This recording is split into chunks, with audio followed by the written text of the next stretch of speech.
오늘 말씀의 제목은 개혁신앙을 회복하라라는 제목입니다. 추석이 지나고 10월달이 되니까 가을이 한층 더 깊어진 듯합니다. 아침 저녁으로 쌀쌀해지는 날씨에 자연스럽게 긴 옷을 찾게 됩니다.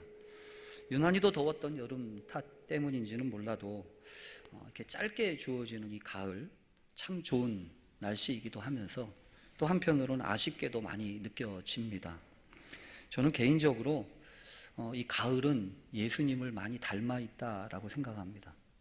그래서 이 가을에 비추어지는 여러 가지 상황들 속에 예수님의 손길과 예수님의 그 말씀들이 이렇게 살랑살랑 들려오는 것 같은 그런 느낌을 갖는데, 여러분들에게도 이 가을에 주님이 주시는 은혜와 풍성함이 있어지게 되기를 간절히 바랍니다.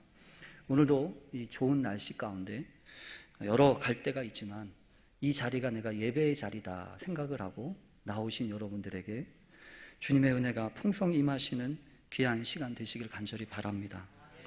만물에는요, 다 자기 자리가 있습니다. 다 자기 자리가 있어서 낮은 곳이든 높은 곳이든 가장 좋은 자리는 내가 있어야 할 자리예요. 내가 있어야 할 자리라고요. 아무리 쉬운 자리라고 해도 자기 자리가 아니라고 한다면 불편합니다. 반면에 아무리 힘든 자리가 된다고 할지라도 그곳이 내가 있어야 할 자리라고 한다면 그 자리는 복된 자리입니다. 그래서 하나님 앞에 이 가을은 비워내고 제자리를 찾아가는 때가 바로 이 10월이 아닌가 싶습니다. 특별히 우리가 이 가을에 보게 되는 많은 열매들도 생각해 보면 힘들고 어려워도 제자리를 지킨 이들에게 주어지는 하늘의 선물이지 않겠습니까? 일이 힘들어서가 아니고 사실을 잘 보면 자리가 힘든 것 같아요. 그 자리가. 근데 힘들어도 그 자리 내 자리야 라고 생각하면 또한 넉넉히 감당할 수 있는 그런 은혜를 주시리라고 믿습니다. 화려한 단풍도 아름답지만 그 모든 것 그대로 떨구고 또 마침내 비워내서 결국에는 알몸으로 이 겨울을 준비하는 자연에게서 우리는 이 변화의 시기를 또 변화의 시대를 살아가는 지혜를 얻어야 할 것입니다. 특별히 10월은 종교개혁의 의미가 남다른 그런 달입니다. 그래서 한편으로 보면 무거워요. 그런데 이 개혁이라고 하는 것이 무슨 조직을 바꾸자는 것도 아니고 시스템을 바꾸자는 것도 아니라 사실은 제자리를 찾아가는 게 개혁이죠 라고 생각한다면 하나님, 이 10월 한 달 우리가 내가 떠난 자리가 있다면 돌아가는 자리가 있게 해 주십시오. 그리고 마침 개혁이라고 하는 것처럼 짐승의 생가죽인 그 피혁을 걷어다가 무두질로 두들겨서 결국은 기름 빼고 또 펴서 말리면서 쓸모있는 부드러운 가죽이 되게 하는 것처럼 하나님, 우리도 하나님의 손 안에서 그렇게 두들겨지고 또 때려져서 나도 그렇게 돼서라도 하나님 쓸모있는 그런 일꾼들 되게 해주십시오. 그렇게 기도하게 됩니다. 오늘 본문은 여러분과 함께 나누면서 오늘 본문에 보면 그런 말씀들 또 개혁과 관련된 중요한 교훈들을 우리가 얻게 되기를 간절히 바랍니다. 오늘 본문은 예수님이 제자들 중에서 베드로와 야고보와 요한 이렇게 3명만 데리시고 따로 높은 산에 올라가셨다고 하는 것으로 시작됩니다. 산에 오르셨던 주님은 제자들 앞에서 변형되셨다고 그래요. 이 변형 얼마나 크게 달라졌는지 얼굴이 해같이 빛나고 그리고 옷도 빛과 같이 희어졌다고 얘기합니다. 그러니까 이거는 뭘로 설명할 수가 없는 거죠. 물론 가끔씩 우리 여인들이 이렇게 변형되어지는 것을 우리가 보지 않습니까? 아침에 보던 얼굴하고 저녁에 보는 얼굴하고 많이 다르잖아요. 그리고 옷이 날개라고 이렇게 옷을 입으면은 마치 날개 단 사람처럼 그래가지고 변형되어지는 게 있는데 아마 그런 변형인지는 모르지만 오늘 성경에 보면요, 참 놀라운 광경이 이 예수님의 제자들 앞에 펼쳐지고 있습니다. 그리고 그뿐만이 아니라 모세와 엘리야가 나타나서 그 변화된 예수님과 함께 이야기를 나누게 됩니다. 근데 여러분, 오늘 성경을 보면 이 사건이요, 상당히 의미가 있어요. 왜 의미가 있냐 하면, 이 제자들이 원한다고 이런 일이 벌어질까요? 우리가 세상을 살다 보면 우리가 보고 싶어서 꼭 가서 보게 되는 광경들도 있죠. 그곳에 안 가면 못 보는 일들도 있지 않습니까? 그래서 이 가을 되면 들로 산으로 여러 가지 단풍을 찾아서 떠나기도 하고 또 보게 되기도 하잖아요. 그런데 지금 오늘 일어나는 이 변화산의 사건은 제자들이 보고 싶다고 해서 보여질 수 있을까요? 아닌 것 같아요. 그게 아니고요. 오늘 성경은 예수님이, 하나님이 특별히 준비하셔서 보게 하시는 거예요. 그러니까 이 성경 사건의 주도권이 사람들에게 있는 게 아닙니다. 예수님께 있어요. 하나님께 있어요. 특별히 오늘 성경 마태복음과 마가복음에는 그렇게 설명이 안 돼 있는데, 누가복음에 보면 독특한 면으로 이 오늘 사건에 설명처럼 붙여져 있는 이야기가 있습니다. 하나는 뭐냐 하면, 예수님이 왜 산에 올라가셨을까요? 단풍이라도 보러 올라가셨을까요? 아니에요. 오늘 성경에는 없지만 누가복음 9장에 보면 이렇게 되어 있어요. 예수께서 베드로와 요한과 야고보를 데리고 기도하러 산에 올라가사 기도하실 때 용모가 변화되고 그 옷이 휘어져 광채가 나더라. 그러니까 여러분, 뭐 하러 가신 거예요? 산 기도하러 가신 거예요. 야외 기도 모임 하러 가신 거예요. 아마 요번에 우리 야외 기도 모임 있잖아요. 저는 이 말씀 준비하면서, 하나님, 우리 야외 기도 모임이 이 모임 되게 해주세요. 그렇게 기도하게 됐어요.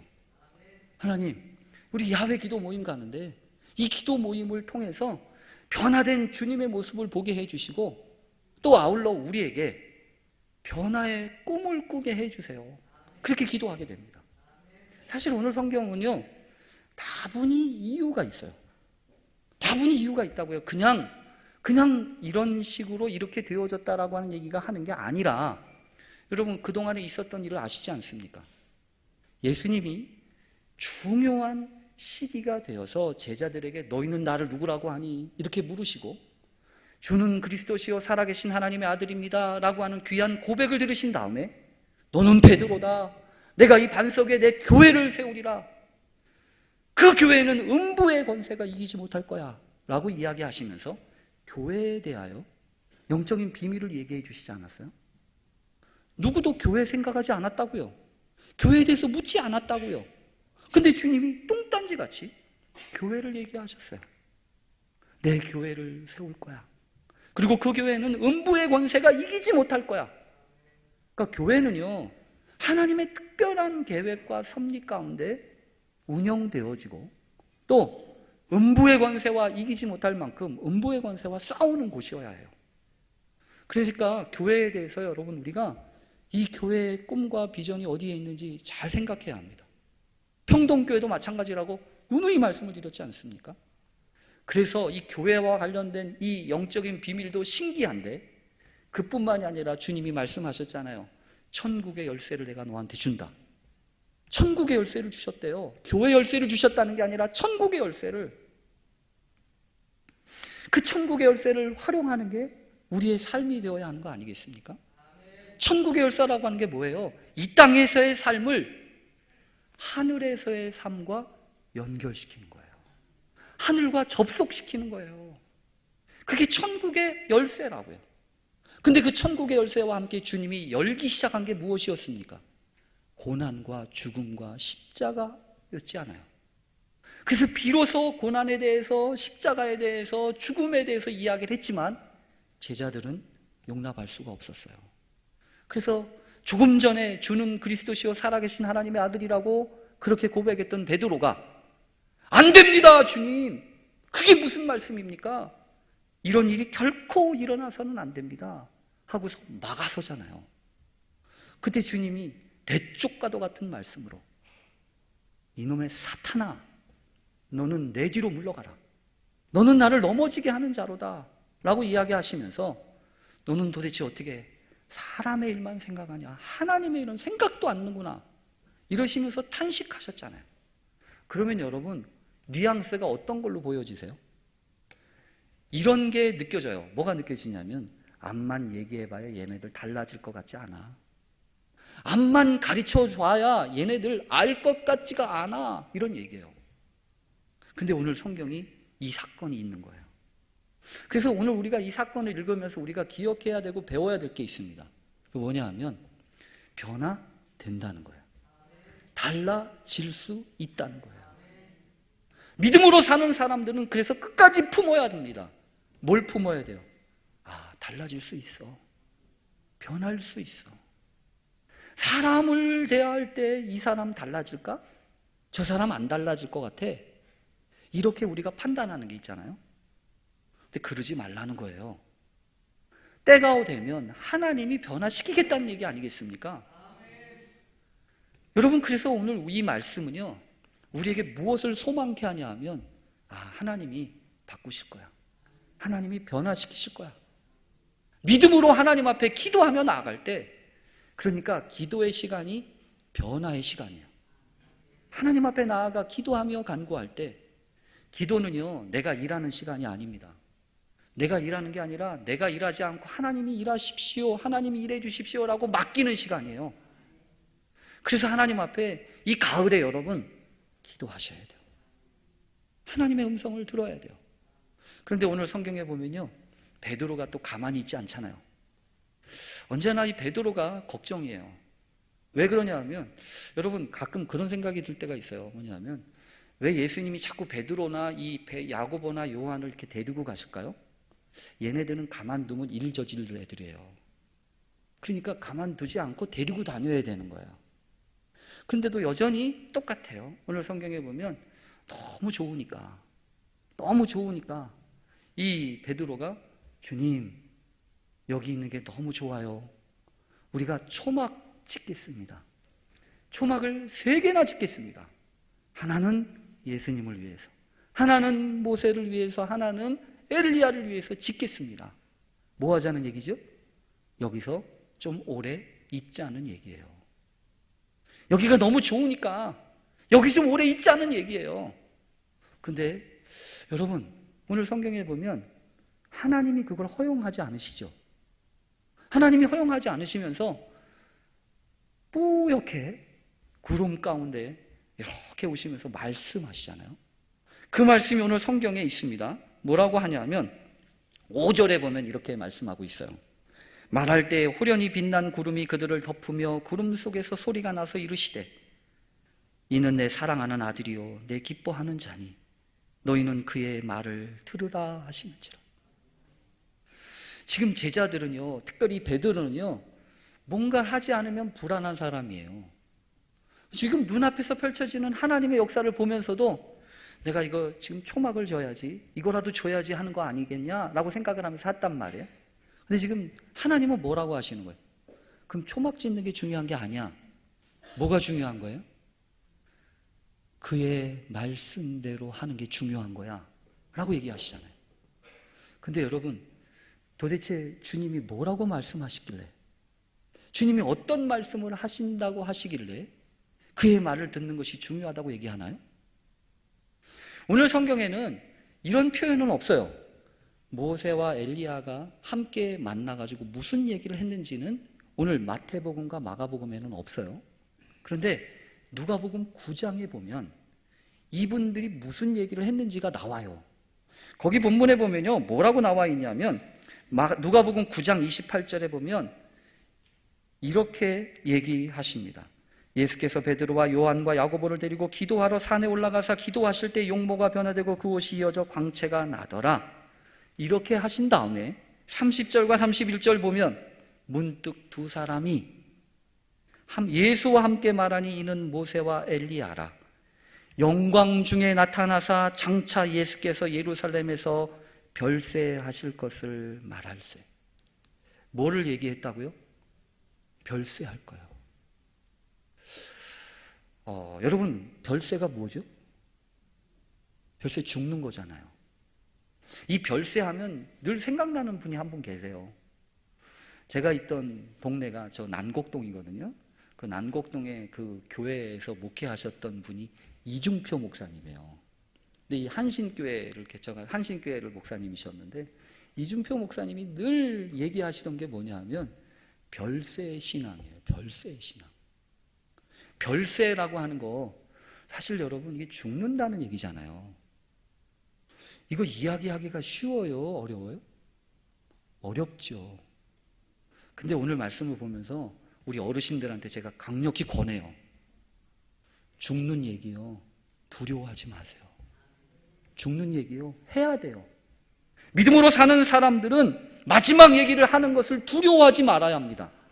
왜요? 왜 그렇지요? 그 마지막조차, 그 죽음조차 주님의 손에 달려 있으니까. 주님의 손에 달려 있으니까. 근데 이 베드로는 몰라요. 베드로는 모른다고요. 자기가 뭔가를 할 것 같으면 신나서 뭔가를 하지만, 너 그거 하지 말고 저분의 말을 들어라 라고 이야기를 하니까 분위기가 완전히 바뀌어요. 뭐라고 얘기하냐면, 제자들이 듣고 엎드려 심히 두려워하니. 갑자기 두려움이 막 몰려오는 겁니다. 왜 그렇죠? 주님이 무슨 말씀이라도 하실까 봐, 함께 죽자고 하실까 봐, 함께 이 길 가자고 하실까 봐. 아직 준비가 안 돼 있거든요. 그러니까 두려운 거예요. 여러분, 사실 신앙생활도 우리 그렇지 않습니까? 신앙생활이 어떤 때는요, 신나고 즐거워요. 하나님이 은혜 주시고요, 하나님이 복 주시는 것 같으면 내가 막 기운 차려요. 또 은혜가 있으면 막 즐거워요. 그런데 어느 날 두려움이 몰려와요. 왜 두려움이 몰려오냐면, 하나님이 갑자기 말해요. 아브라함한테 하셨던 것처럼, 야 아브라함아, 네 사랑하는 독자 이삭 내가 내게 지시할 산에 가서 번제로 좀 드려라. 이렇게 얘기할까 봐. 마치 하나님이요, 잘 있는데 야 네 아들 좀 내가 좀 쓰자 라고 얘기하실까 봐. 잘 직장 다니고 있는데, 야 아무개야 너 직장 다 때려치고 아프리카로 가서 선교사가 좀 되라 라고 이야기하실까 봐. 그러니까 두려운 거예요. 근데 오늘 성경은 이렇게 얘기합니다. 우리 하나님은 우리의 두려움을 아세요. 그래서 성경에 보면 그 두려워하던 제자들, 예수께서 나와 그들에게 손을 대시며 이르시되 일어나라, 두려워하지 말라. 우리 주님은 우리의 두려움을 아신다고요. 신앙생활을 할 때 염려와 걱정을 아신다고요. 그래서 여러분, 우리가 어떻게 해야 합니까? 두려움이 올 때, 염려가 되고 걱정이 올 때 두려움 속에 빠져들어서 내가 무언가를 해야지 하려고 하지 말고, 하나님이 주관해 주십시오. 하나님이 인도해 주십시오. 그리고 다시 말씀을 듣는 일을 시작하셔야 돼요. 그래서 오늘 성경은 이렇게 끝나지 않아요? 일어나라, 두려워하지 말라 라고 말씀하시니까 눈을 떠보니까요, 모세, 엘리야는 다 사라지고 예수님만, 오직 예수님 한 분뿐 남아요. 여러분, 우리도 그래야 되지 않겠습니까? 지나고 보면 이런저런 마음의 아픔과 상처가 남아있지요. 염려와 걱정이 있지요. 그러나 주님이 일어나서 우리에게 말씀하시면서 두려워하지 말라. 두려워하지 말라는 얘기는 뭐예요? 내가 너와 함께 하겠다라고 하시는 말씀이고요. 걱정하지 말라. 내가 너 책임지고 이끌어 갈 거야 라고 하시는 얘기 아니겠습니까? 오늘도 이 아침에 오늘 나오신 여러분들에게 하나님이 허락해 주시는 이 말씀, 일어나라, 두려워하지 마라 라고 말씀하시는 것이 바로 여러분에게 주시는 말씀이 되기를 간절히 바랍니다. 변화 때문에, 또 때로는 이런저런 염려와 걱정 때문에 두려워하고 염려하는 여러분들에게 하나님이 걱정하지 마, 내가 너와 함께하고 별세 그 죽음조차도 내 손에 있어 라고 말씀하시면서 우리를 지켜주시는, 또 위로하시는 하나님의 크신 은총과 위로가 우리 모두에게 있어지게 되시기를 간절히 축원합니다. 아멘. 기도하겠습니다. 하나님 아버지, 때로는 주의 말씀이 두렵습니다. 도대체 무엇을 요구하실지 몰라서 그저 내가 초막 하나 지으라고 하면 잘할 것 같은데, 그래서 먼저 하나님 앞에 초막 짓겠습니다 라고 이야기하며 적당하게 타협하고 안주하려고 하는 것이 우리의 마음입니다. 그러나 주님, 하나님은 우리에게 초막 지으라고 하시는 것이 아니라 그의 말을 들으라고 말씀하시며, 하나님의 말씀 듣는 것이 얼마나 소중한 것인지 다시금 우리를 깨우시는 줄로 믿습니다. 이 가을에 변화의 꿈 포기하지 않게 하시고, 하나님이 역사하시면 얼마든지 바뀔 수 있음을 기억하며, 때로는 실패와 걱정과 염려 속에 두려워할 때에도 두려워하지 말라 함께 하시며, 예수님 한 분이면 충분한 그 믿음을 우리에게 더하여 주시어서 날마다 새롭게 되어지는 믿음의 사람들 다 되게 해 주옵소서. 이 가을에 들려오실 주의 말씀을 기대합니다. 또 우리에게 찾아오실 하나님의 역사를 기대합니다. 보게 하시고 듣게 하시는 그 말씀 따라 살아갈 수 있는 하루하루 되게 해 주옵소서. 예수님의 이름으로 기도합니다. 아멘.